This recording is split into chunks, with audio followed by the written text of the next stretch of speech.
to make our violence more efficient and economical, here's the answer that you need. Because if you have all of these multiple options, it's going to weigh you down, it's going to slow you down, it's actually going to make you less safe. Yes. Which is something that I think people, when they walk in the door, don't necessarily understand. Well, another thing that it does is because it's going to make me less safe, even in this one instance, it's going to make me less safe in this one instance, this one attack that may not ever happen. The other thing it does is it takes away training time from other things that I could be working on, because I'm working on 3 or 4 different solutions to this one problem. That might not happen. Right.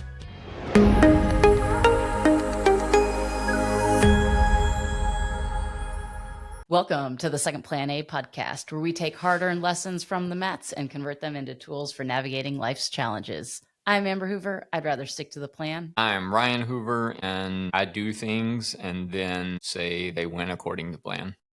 Ooh, I love that. So today we are moving on to our second plan A. Did you notice how I maintained eye contact through the whole intro? Did you, the viewer, notice? Anyway, I finally have it memorized. No, absolutely not. Look at them. Okay. On this episode, we are talking about Occam's razor, a principle people love to incorrectly summarize. We'll explore why simplicity isn't weakness and why adding more, whether in violence, coaching, or life, often can lead to failure. Are you ready to slice away the unnecessary? Oh, yes, you are. So, in no, I'm kidding. This episode actually happened backwards. In the intro, we talk about kind of lessons developed on the mats and then putting them to life. We more took this from life and are looking at where we find it on the mats as well. Not that it couldn't have happened another way, but I think we listened to where we were watching The Shield and they incorrectly summarized Occam's razor, and we had a little bit of back and forth about it, and then mentioned how this would make a good episode, and so here we are. Yeah, I don't remember that, but I will take your word for it. My only question is whether it was The Shield, but I'm pretty sure it was. It sounds right. Regardless, Occam's razor, which, by the way, another great show if you haven't seen it. FX makes the best shows. Older, maybe early 2000s, I think. Yeah, early to mid, I think. But there's like 7 seasons, so it had a pretty good run. And of course, I'm just learning about it within the last year that we've started watching it. Great show. Occam's razor is alive and well on the mats and in life. It's often misquoted to be the simplest solution is the most likely one. But in reality, a key part of Occam's razor lies in the phrase, entities must not be multiplied beyond necessity. Or, for viewers in more modern times, make the fewest assumptions possible. There. Yeah. So if we're applying Occam's razor to something, if there are 2 competing theories, the simpler explanation is like what should be preferred. So if you're in an elevator, the doors open, and maybe you don't even know how an elevator works, but the doors open and things say second floor and doors are labeled 201 and there's the number 2 everywhere, and the doors close. And then after a short little time, after some bumping and moving around, they reopen and everything says 3rd floor and there are 3s in front of every number.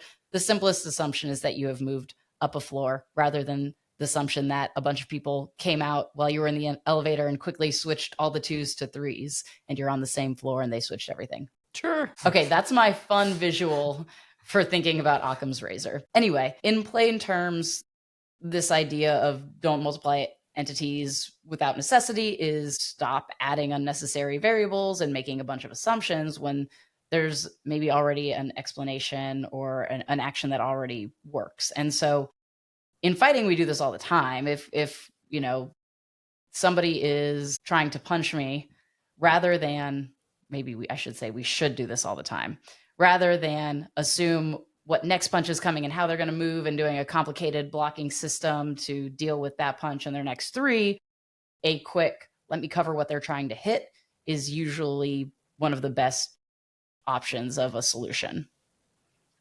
Do you agree? Yes. Okay, good. No, I think it's funny that what is most wrong about the way that people use Occam's razor is that they tried to simplify. Yeah. They over-index on simplicity. Razor, it literally is just, let's make the least amount of assumptions out of these 2 options that I have. I'm saying 2, it could be more. Yeah. And that's likely the one that we should be choosing. Well, and there are plenty of, like, Occam's razor it sounds like it's just a thing, it's this thing, but it has a variety of interpretations based on context and the situation and what problem you're trying to solve, right? There are different ways of looking at it, but people typically think of it and refer to it like it's just this one thing. And I think that trips people up too. And again, it's still just an oversimplification. Oh, Occam's razor. Yeah. You kind of say it, throw it out there, move on. Like, oh, situational awareness, and you throw it out there and move on. But the reality is there's a lot more beyond the surface of it. Yeah, it's I mean, it's like anything, it has value, but I think it gets overused, especially if it's being used incorrectly. But it is like in our world, situational awareness or OODA loop or something like that. People throw it out as it's this thing that I think people have peripherally heard of at some point. They have a very base level understanding of what it is, but it makes you sound smarter, instead of just saying, well, the simpler of the two is probably you say Occam's razor and it sounds like all of a sudden you know some shit. And it's the whole when ignorance is mutual, confidence is king kind of thing. If I say Occam's razor with authority, then it sounds you like must know what you're talking about. Yes. So I'm like a key like demographic too for sucker of just somebody looking like they know what they're talking about and being like, yeah, okay, all right, let's go with this. No, I mean there's definitely something to that. I am a big believer that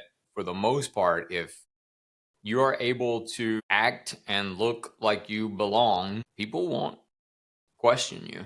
Well, we can kind of apply Occam's razor there too, really, because it looks like a duck, it's quacking like a duck, it must be a duck. Why would I question it? Why question it? I'll give you a great example of this, and I may have told this before, I don't know. But when I was regularly going to Bank of America Stadium to train players and coaches, there was a time when Obama was going to be doing a speech at the stadium. He ended up not doing it because of a storm coming through, and they moved him to Spectrum Center. They moved him inside. I remember because I had tickets to that, but then because they had to move to a smaller venue, I didn't get in. Yeah, it basically went from 75,000 people to 18 or whatever. Yeah. And so it was like a last minute decision for them to switch this over. But I was supposed to be at the stadium that morning, and I didn't think about it. Nobody bothered to say anything to me about this going on. So I pull up to the stadium, and there's blacked out Suburbans everywhere. There's dudes with earpieces everywhere. It was a level of security I'd never seen before. I get out of my truck, put on my red Oakley backpack. I'm wearing camo fight shorts and a hoodie, and I walk past all these people. I walk through all of the normal doors that I normally walk through. Nobody stopped me. Nobody said anything to me. Nothing. Now, is it possible that they immediately read my license plate and did a quick search? And, all those things are who knows entirely possible. I really don't know. But what I know is I walked straight through all of those people, and at no point did anybody question whether I should be there or not, because again, I mean, if you backtrack it a little bit, you got to be thinking, all right, well, I mean, why else would this dude be, yeah. Why would this guy pull up, get out in fight shorts and in very obvious clothing, right? It's not like you're wearing all black. That may have attracted more attention than it's the gray man idea, where sometimes you do want to fit in and blend in, and then other times you just want to be a sore thumb. And if they were looking at this red backpack camo fight shorts, they're like, well, that's a bad idea if he's trying to do something, because we're going to be able to find this dude in any crowd. Yeah, it's interesting. So anyway, the other thing I thought about with this particular topic was, and I'm going to paraphrase this in a very terse manner, but the idea of like not mistaking malice, ascribing malice to somebody that's just stupid. That was so nice of him. Like, that's the nicest way I know you could have phrased that. Okay, keep going. Like making the assumption that, because in our heads, it's very easy to jump to all these conclusions and make these assumptions about somebody based on our filters and what we feel about a thing, and ascribe their actions as malicious. Yeah. When the simpler explanation with the least amount of assumptions is that they're not very smart, or maybe they're just ignorant of situation or circumstance or whatever. And I am ascribing malice to it because of my filters, my experience, whatever. I think more often than not,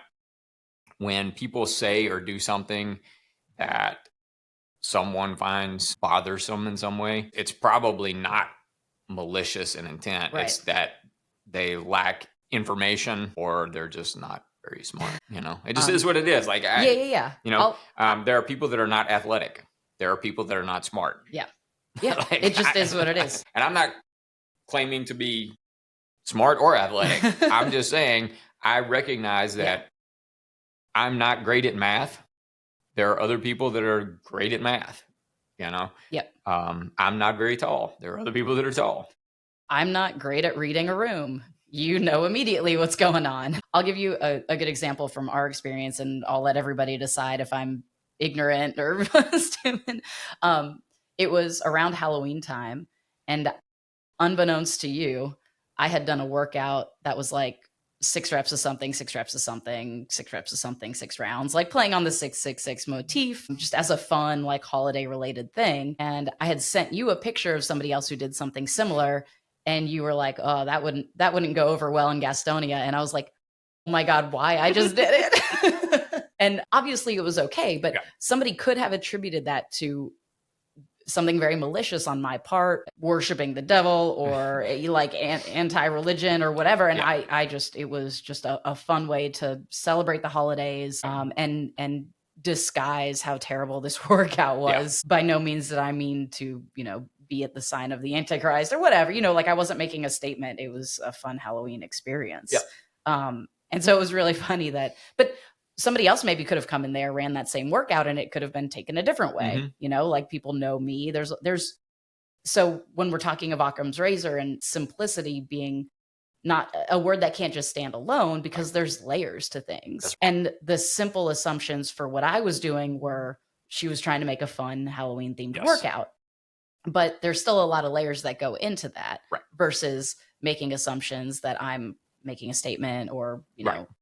And if you had in the past shown tendencies, maybe through social media posts or conversations you had with people or whatever, then those assumptions may have been made. You see this, it's like, oh, she's making this a thing. Because I've done Christmas workouts and birthday workouts and put people's names in the workout. Yeah. And I think what's important too to understand about Occam's razor is it's not a one and done either, because as you get more information and you are making less assumptions because you know more details, your theories might change. It might go from one to the other. And where I like to see this is in true crime, because the story plays out in the beginning, and especially good narrators, good storytellers will give you just enough information to get you to start making assumptions in the wrong way, and then start adding details. And you're like, oh, I didn't know that. And it takes you down a different path. So in the beginning of a true crime story, lady gets murdered and you're like, it's the husband, because it likely is. And maybe that's where you start. And then you find out there's somebody else's DNA in the house that doesn't match, everything. And so as you get information, you can make fewer assumptions, which requires effort, requires intent. Right. Yeah. It's easier for us to just make our assumptions, choose our favorite option, and move on. Right. And I think put our rose-colored glasses on, our own spin on it, our jumping to conclusions based on. And I think that happens on social media a ton. And I've been guilty of it on the other side, where I've made a post and in my head, I have this entire narrative based on events and conversations and whatever. But then I make a post that is sans all of that context. Right.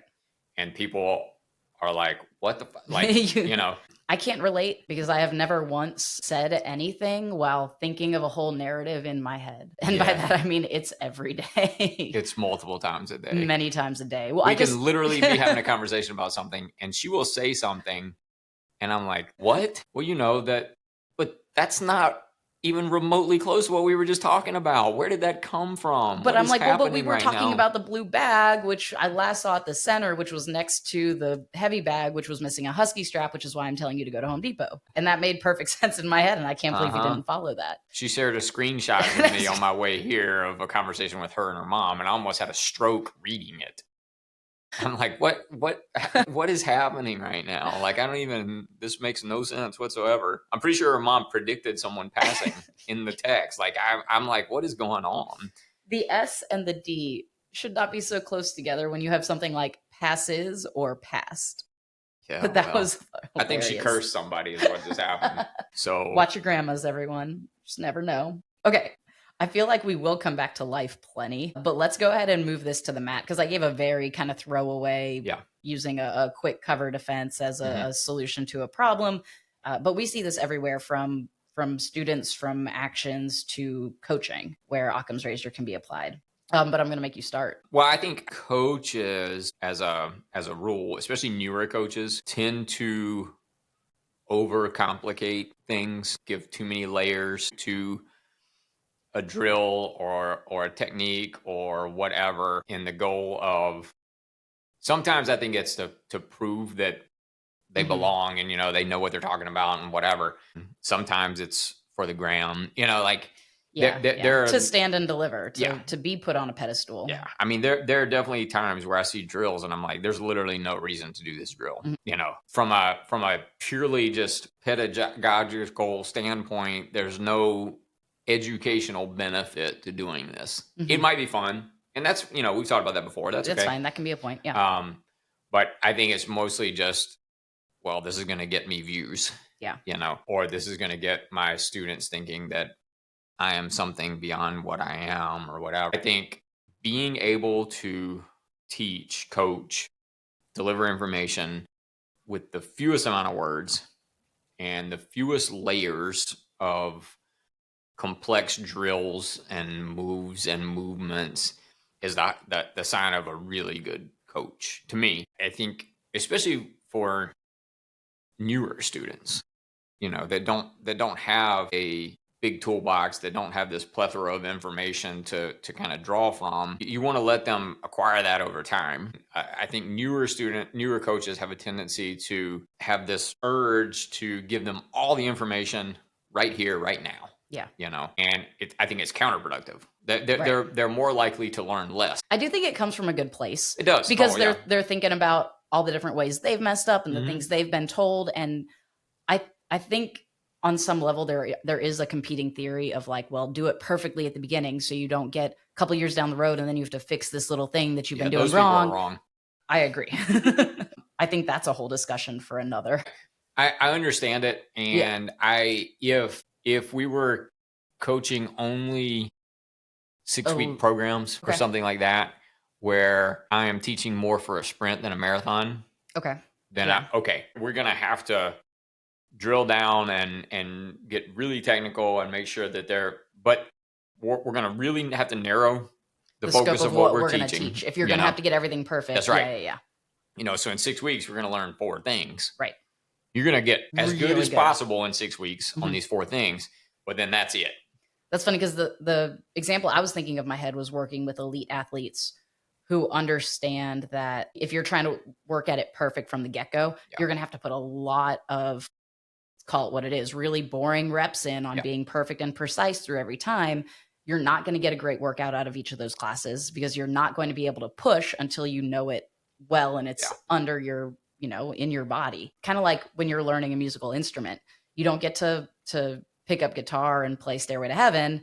You're playing Smoke on the Water, still pretty cool. But like in the band world, you're playing Hot Cross Buns or Three Blind Mice forever, but most people want to go with it. But if you're working with people who understand physical training and understand that, okay, if your goal is to do this perfectly at the front end, we can do that, but you're going to lose a lot because it's going to be slow and methodical. Yeah. And it's going to be rep on rep on rep. I taught standing guard passes in my class last night, and it was a lot of drilling. Yeah. On the front end, a lot of drilling, a lot of just doing the same movement over and over and over again.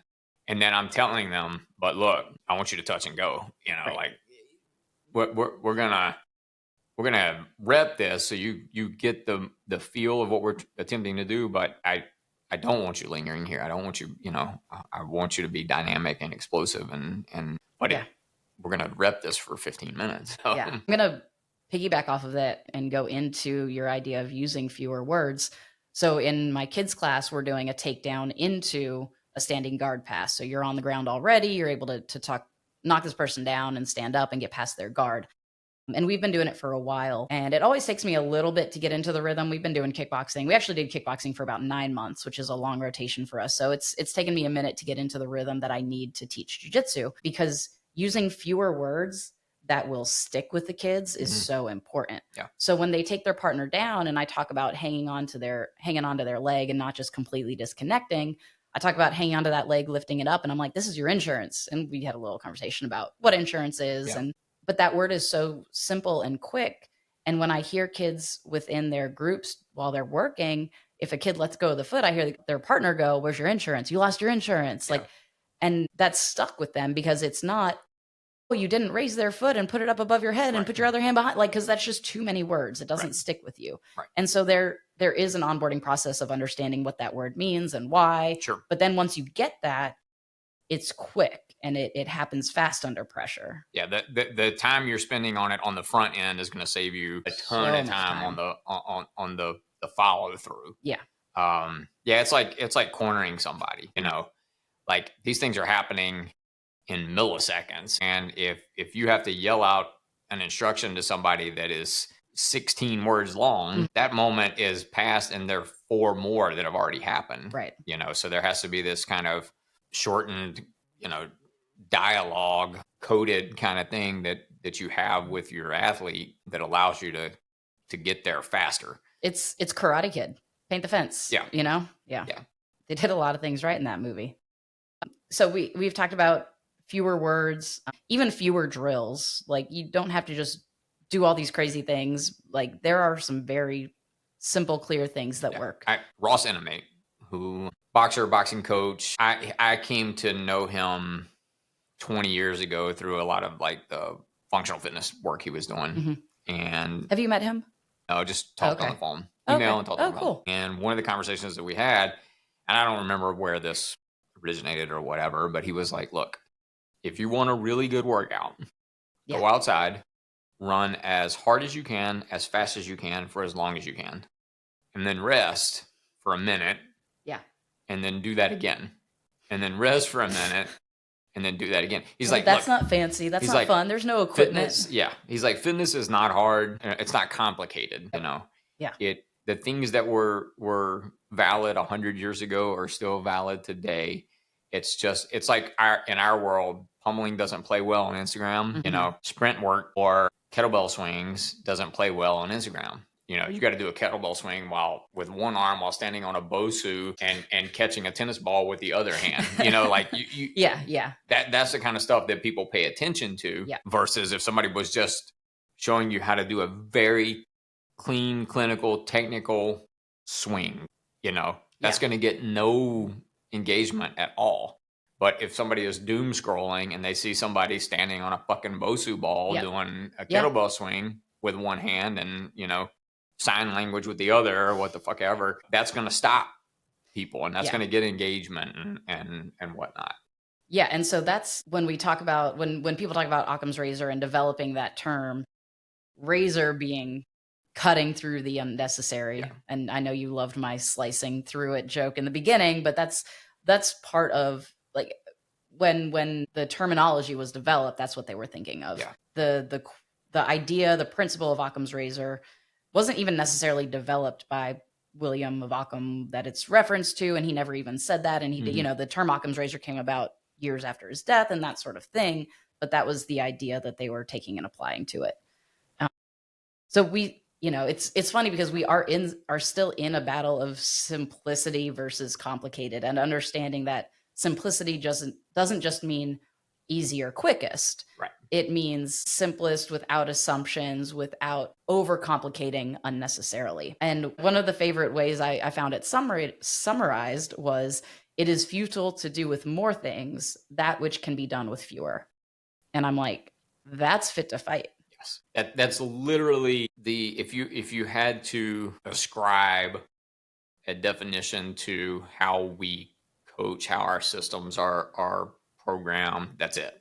Yep. You know, which is mostly antithetical to martial arts in general, mostly antithetical to curricula that retains people for decades. Yeah. Yeah, I think you have a video out there titled like "My What a Big Curriculum You Have" or Yeah. something to that effect. Yeah. Yeah. And when it comes to that, I get it. I understand it. And I don't think I think most people that have these massive curriculums, they're not in their head, they're not thinking, well, I'm gonna insert all this bullshit so I can So they keep have to people learn more so I can longer. keep them, so I can get their money more.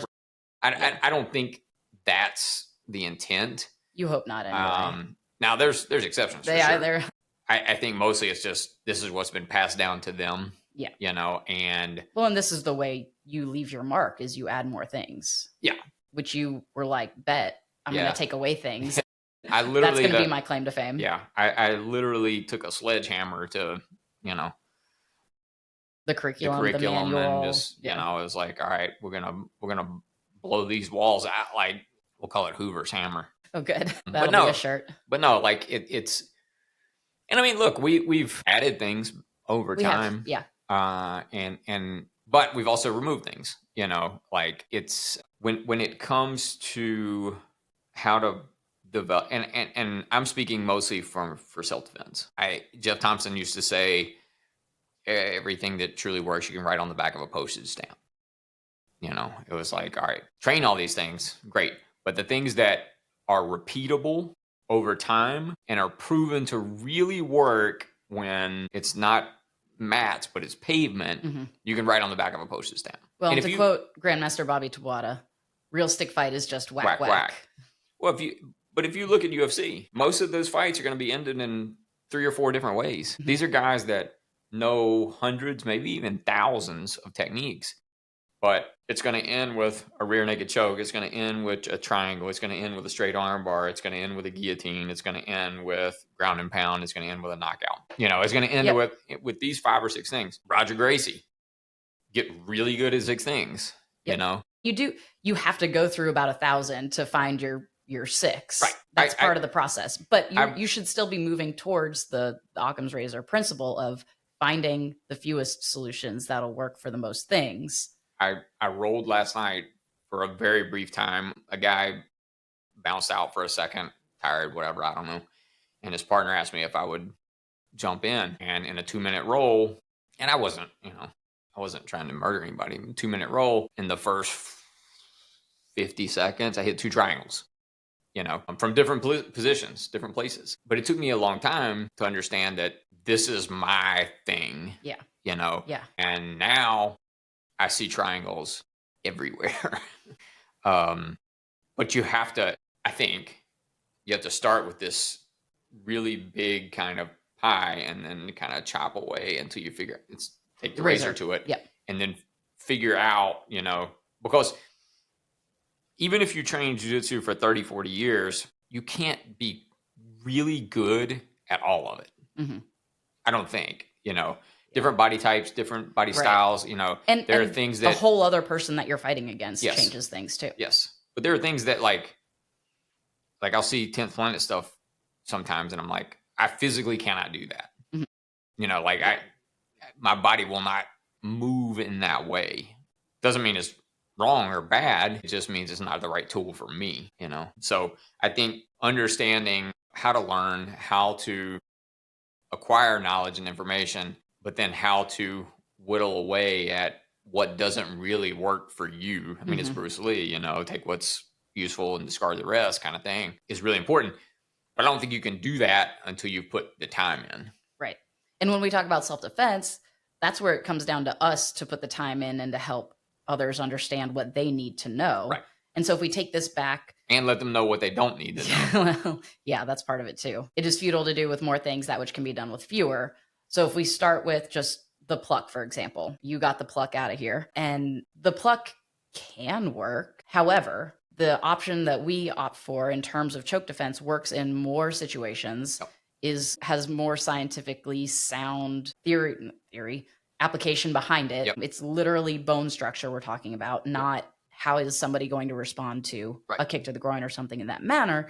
And so to make our violence more efficient and economical, here's the answer that you need. Because if you have all of these multiple options, it's going to weigh you down. It's going to slow you down. It's actually going to make you less safe. Yes. Which is something that I think people, when they walk in the door, don't necessarily understand. Well, another thing that it does is because it's going to make me less safe, even in this one instance, it's going to make me less safe in this one instance, this one attack that may not ever happen.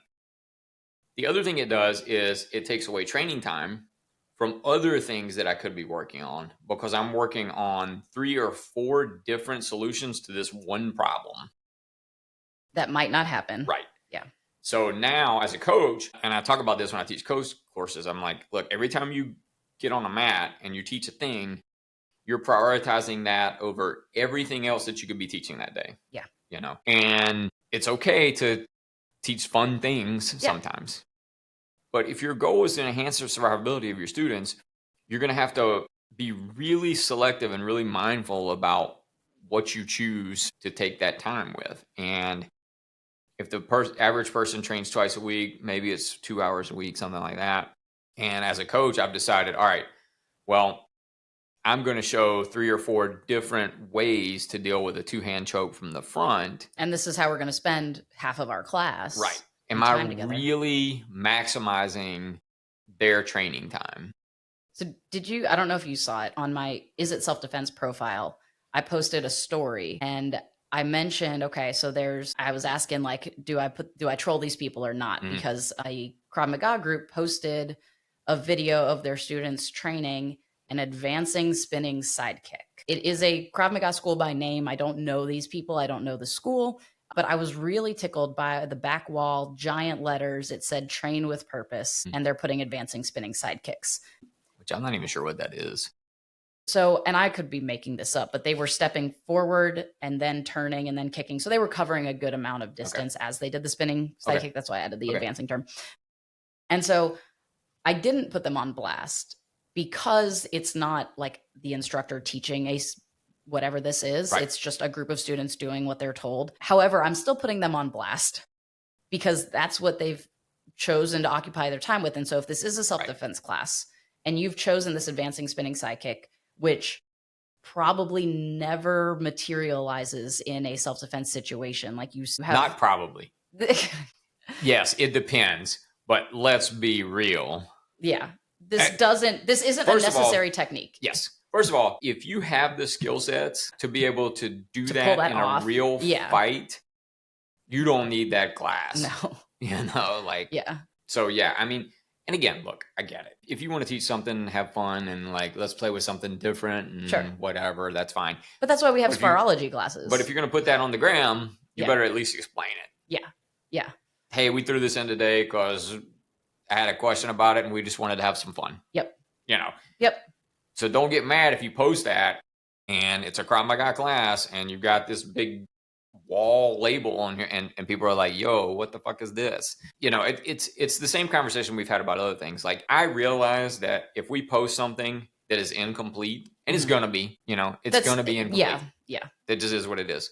I mean, I wrote a 300+ page book that I called Incomplete, you know, by design. I mean, that was purposeful because I understand this narrative. I understand how this goes. And I understand that if we post a video, there are going to be people that are like, what the fuck? Like, okay, fine. And I'll decide whether I want to try to explain it or not. You know, normally in the caption, we try to be at least a bit demonstrative about what's happening and why it's happening this way. But I'm not going to get into a big debate about it. Like, it just is what it is, you know? Also, like, this is what I chose to do. I stand by it enough to post it. Right. Here we are. Right. But that's what needs to be the case, right? Yeah. It's, you know, recently the whole thing with the padded suits kind of thing, you know. A lot of people got bent out of shape about that. They chose to post the video. Yep. You know. They picked a clip where she fell down to defend herself. Right. And people are asking me, we go back to Occam's razor, people are asking me to make a whole lot of assumptions about how this might be okay. Well, I'm not going to do that. I'm going to base it on what I see. I can't judge it based on what I don't see. I'm not going to assume that this class did everything right except for this one thing they decided to post. You know, I'm going to make the least amount of assumptions and judge it based on what they chose to show me. Right. And it was not good. Right. Right. Full stop. Period. Done. Uber's hammer. Wow.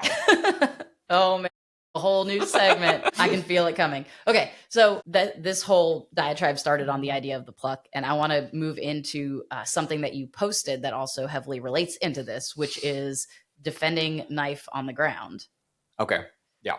Because we're talking about realistic, what's likely to happen, Right. not needing this advancing spinning sidekick. Right. There's so many other things you should do and Right. could do and that you should spend more time on. But man, people love a good knife on the ground, gun on the ground course, don't they? And I think listen, if you're a black belt in jiu-jitsu and you have put in the time in weapons-based kind of stuff, and this is something you want to explore, go for it. Have at it. If you are also a black belt in jiu-jitsu and you have put in the time, and this is something you want to explore, but then you also want to teach it to people that are white belts, like it's Krav Maga in the traditional sense, and that I'm going to teach you these moves and movements in a vacuum, even though you don't have grappling sensibilities to understand how to actually make this work in real time. Right. And so now I'm building into this false sense of reality that you're going to be able to pull off this sequence or this set of moves, even though you don't know how to pass somebody's guard, and never mind that the odds of this ever happening are so infinitesimal. I don't have stats on it, but I know that I haven't seen it. I've seen plenty of knife attack videos and I've read plenty of reports about knife attacks. They're not happening on the ground, and I contend, and I think I said this in the post, that if you spend time on the things that are much more likely, then you're less likely to have to deal with things that are much more unlikely. If you get really good at vertical grappling and dealing with weapons from a vertical standpoint and striking and whatnot, the odds of you having to deal with that on the ground are really, really small. But at the end of the day, like, you can wrestle and do jiu-jitsu or you can't. Yeah. And if you can't, and now we're going to plug a knife in, again, it's Krav Maga. It's the way Krav Maga has traditionally been taught. It's, okay, we're going to do all this stuff, and then now we're going to plug in a knife, and we're going to do all these different things, and I don't have a good understanding of how they actually work outside of this vacuum that I'm being put in. And so if you don't have purple belt sensibilities, you're not going to be able to do that shit in real life. So I think it's going to be hard enough, even if you do have purple belt sensibilities. Yeah. Oh yeah. I think we're talking about assumptions, and we're using that as a blanket statement, but also not all assumptions are the same, right? Assuming that I have a ton of water in this and grabbing it like it's going to be heavy and then it flying up light is a different assumption than I can defend a knife on the ground. Right. And so when you are choosing to engage in something like that, you're missing the part where you weren't good enough to not be there, which is what you're saying. Like, let's work hard enough on the other things so that we're not in this position. Mm-hmm. And then we look at the fact that like this doesn't even materialize in real life. Yeah. But if it did, it's not because you were hanging out, laying down on the ground somewhere and somebody fell out of the ceiling into mount with a knife to your throat. Right. It's because you weren't good enough to not get there. And if it was that, okay. And let's say the solution is a straight arm bar from guard. Okay.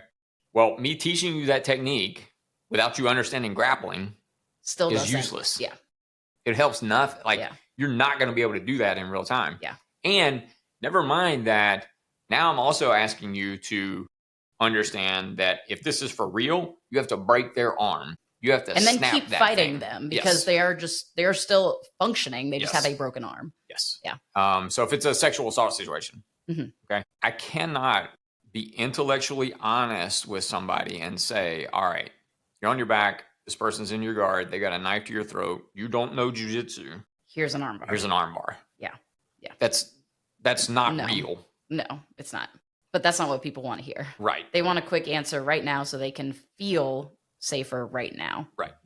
But it's funny because if we compare choke defense and let's say a sweep from guard, when we're talking choke defense, here's one answer that can happen in a variety of situations and work in a bunch of different ways. But then Like if you just straight look at sweeps from guard, you need a couple different things based on energy.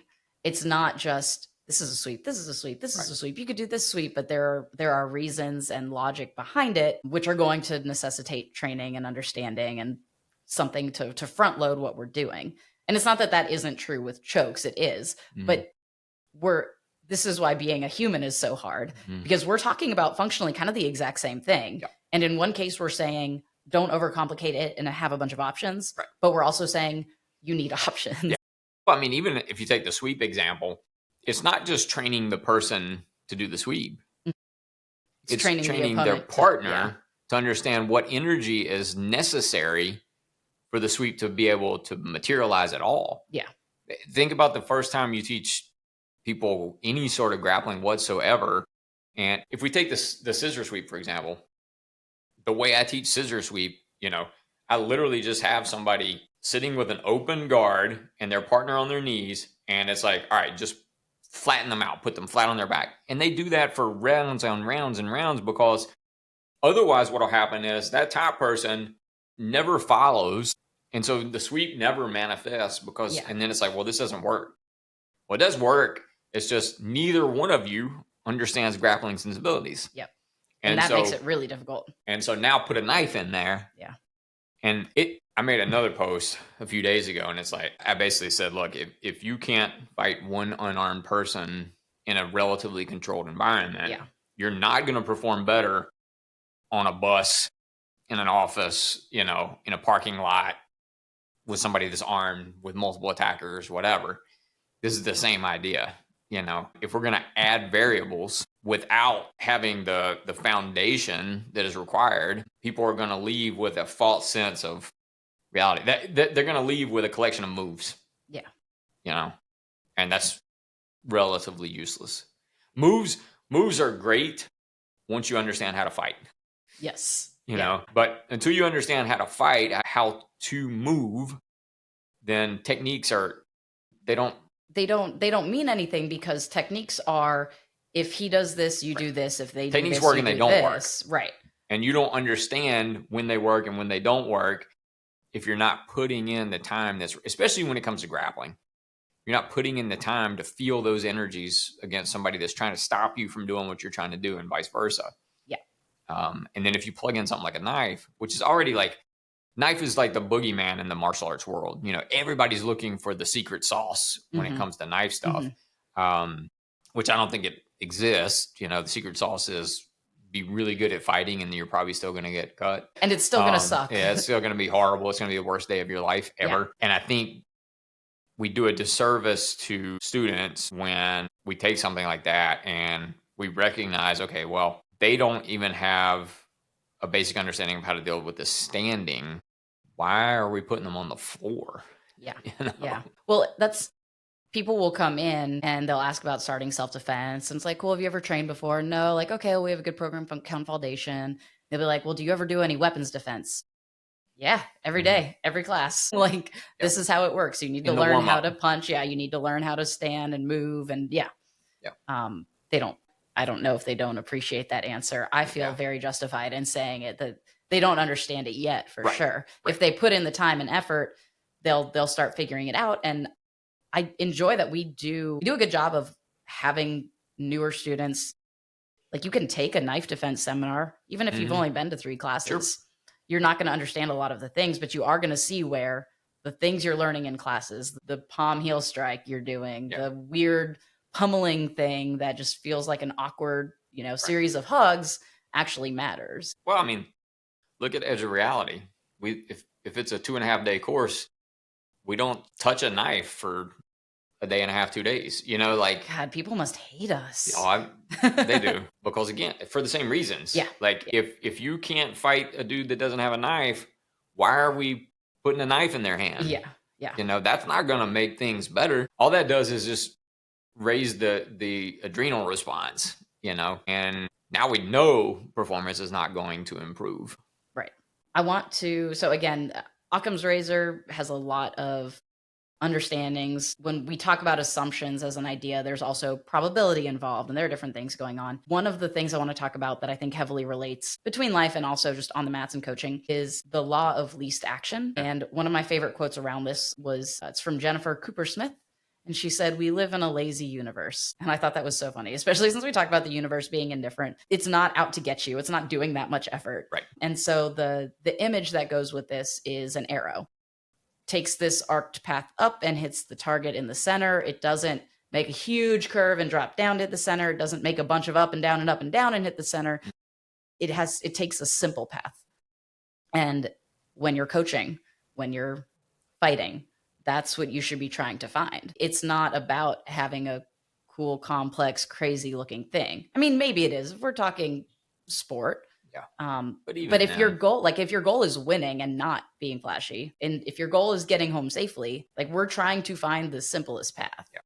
I mean, some of the best fighters in UFC right now are going to take you down and maul you there. Yeah. They're just going to hold you there. It's boring almost. Yeah. But the Tyrone Woodley fight, I can't remember who he was fighting. It was a great fight. He was fighting a jiu-jitsu focused person. He played exactly as he should be. Yeah. We were at Buffalo Wild Wings watching the fight, and everybody was booing and hating on it. Yeah. But it was like, no, this is exactly what he needed to do. He's not playing a game. He's not trying to entertain you. He's trying to win a fight. He's getting a payday. Right. He's making sure he gets his next fight and gets to a title fight. Yep. And if that means double leg and pin you on the ground. Yep. And the next 4.5 minutes, we watch you get your face pummeled from front mount. It is what it is. Yeah. I mean, it's mixed martial arts. Yeah. You need to be better at not allowing somebody to do that to you. Right. I had this whole conversation with my class last night. Like I said, I've been teaching some standing passes. And, I said, look, I think your pass should be you take them down and you are already past their guard. Like you never have to contend with their guard at all, period. Let's call that plan A. And yes. And, I don't teach guard pulling ever. But that doesn't mean that people don't pull guard. And so what I was trying to explain to my class was, look, I can teach you how to pass guard against people that aren't very good at guard, but am I really teaching you how to pass guard? Right. And so while I am not a guard puller and I don't want to teach you how to pull guard, if you're going to get good at passing somebody, you need to have partners that know how to play guard, And so that means we're going to have to spend some time on, it's like trying to learn takedown defense from people that don't know how to take you down. That's easy. Yeah. We don't need to spend a lot of time on that. So if we don't have people that are decent guard players, then the passes, it's something we probably shouldn't even spend any time on. But then when you get somebody that's a good guard player, you're not going to know how to pass. And it is kind of interesting. We do kind of have to build both sides of the coin. And we are, in a lot of cases, doing it at the same time. And that's where reminding people, like, it's always your turn is important. Even if your partner is practicing the move from class, you can't just lay there. Right. And I have that conversation at least once a class with kids because they're just notoriously dead fish or wet noodles. They're so noodly, one, just as they are, but especially when we start doing jiu-jitsu rotation, and two, they're so just like, okay, well, I'm on the ground. Great. Yes. I'm just going to lay here. You're like, no, man, you've still got work to do. You still have something to do. Yeah. Sorry. I could have gone a long time on that. I'm cutting myself off. Now give them a knife. And now, like I think about that a lot of times, again, dichotomy, whatever, like you tell kids to work and like you get this dead fish, pasta noodle energy. But if you give them an expo marker and you put on a white shirt and you tell them to mark you up as much as you can, they're going to go feral. Because now it's a game. It's fun. Yeah. Yeah. They feel like there's something for them to win. Yeah.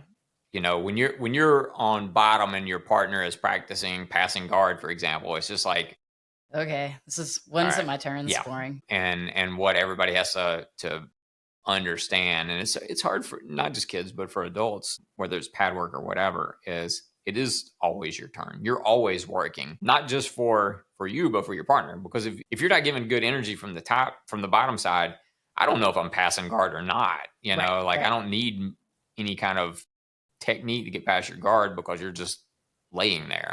Yeah. But then you do have to find the right amount of pressure, because if I'm a black belt and you're a white belt and I'm just hands behind my head, using my feet to follow you and not letting you pass, you're also not going to get any value. You're going to get frustrated. You're not coming back. Yep. And that's, to circle this whole thing back around is really hard to teach kids, but that's the battle I love. It's hard to do it well. Yeah. You're right. All right. I think we could go on, but I do feel like, you feel like we hit a lot of what we needed to within this conversation. Yeah, I'm sure we did. Yeah. Cut out mental clutter in life, complexity on the mats, be economical with your violence. I think I'll end with this. I think as humans, it is natural for us to want to complicate things, to make things more than they actually are. And there's a whole lot of reasons that we do that. Generally speaking, and as cliche as it sounds, I think it runs pretty true. Less tends to be more, and when we can whittle away at the extraneous parts, the things that don't really matter. But it takes effort. Like first you have to acknowledge that there are extraneous parts, and then you have to be willing to let them go. Yeah. And acknowledging where you're jumping to conclusions and making assumptions is meta in and of itself. Yes. Just realizing that.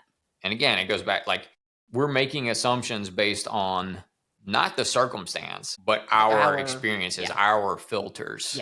Yeah. Which is what complicates the whole thing. Because sometimes if you could just look clear, cut and dry, you would have a chance of making, if we talked about making better assumptions, educated guesses, those sorts of things, it could happen. But because we're all colored in our own way, it's tough. And honestly, I think 97 times out of 100, if you would just be like, what did you mean by that? Or I'm not sure I understood what you were trying to say there. Can you explain it to me? Right. Having that like conversation, especially when it's a written thing, text, email, something like that. It's so easy to make an assumption about a fucking emoji. Somebody sends you an emoji and you attach all of these assumptions and emotions to that thing that has nothing to do with on the other side. Like, but you're all maybe they were just in a hurry and they were like, shit, I need to respond, but I don't have time to get into it right now. And here's my thumbs up. And you get all bent out of shape over that thumbs up when it's nothing. It was literally nothing. It was like, yes, I agree, but I gotta go. I got you. Like, and that's where like emotional co-regulation comes in. Because what do? Can you believe what he just sent me? Right? You send that to your friend, and your friend's like, yeah, I mean, it's a thumbs up. Like, let's figure out what's going on first. Or your friend feeds into it. Pick your friends wisely. I think that goes back to your circle and the people around you and those kinds of things. I think generally speaking, you want people around you that are able to be thermostats and thermometers. They're able to kind of read the situation for what it is and regulate accordingly. Regulate accordingly. As opposed to people that are always just turning it up. Yeah. You're on fire. Let's go. I'm on fire too. Although you do need those friends as well. Yeah. Who do we hate? All right, let's go. All right. That's our look at how Occam's razor wins fights. If you enjoyed this discussion, leave us 5 stars, follow, share, subscribe, engage in conversation. If you didn't enjoy this podcast, overreact, comment on anything we've ever posted. Make all the assumptions. Make all the assumptions. Thanks for listening to Second Plan A. We look forward to growing with you next time. Thanks, everybody.